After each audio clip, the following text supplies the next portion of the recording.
Murray, number 6.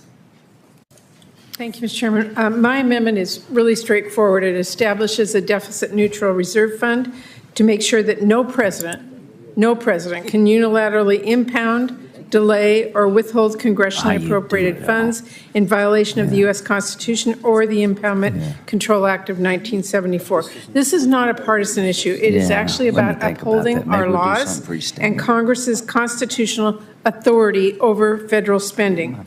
The Constitution grants Congress, not the president, the power of the purse. This has been affirmed time and again by the Supreme Court, by Congress, by the Government Accountability Office, and others. And yet today, Trump, Elon Musk, and Russ Vought have been holding up huge chunks of funding that Congress passed, often on a bipartisan basis. When presidents ignore our spending laws and the power of the purse, our Constitution gives Congress, not the president, it doesn't just block funding for the American people, it erodes the trust necessary for bipartisan negotiations here in Congress. As I have emphasized, members of Congress on both sides must know a deal is a deal. This amendment is about protecting the integrity of our democratic process, our most fundamental checks and balances. Every senator, Republican or Democrat, should support this amendment to preserve Congress's authority and maintain the trust necessary for effective governance. So I urge my colleagues support this amendment and reaffirm that Congress controls federal spending, not the president. Thank you, Senator Moreno. I appreciate my colleague's point of view.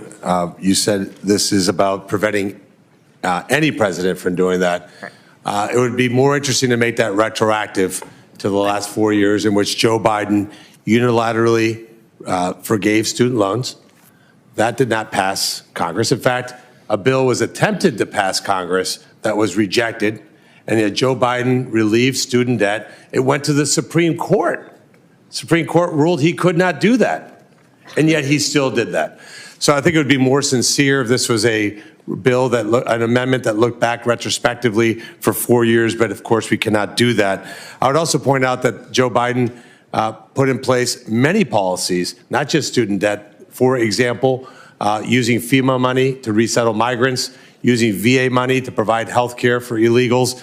So let's call a spade a spade. This is about political messaging, not about actually cutting the deficit in any way possible. And I hope that my colleagues get to the point in time where we say, let's work together, because here's the one thing I know about this administration versus the last one. We have a commander-in-chief who's actually calling the shots. Elon Musk is doing things at his direction.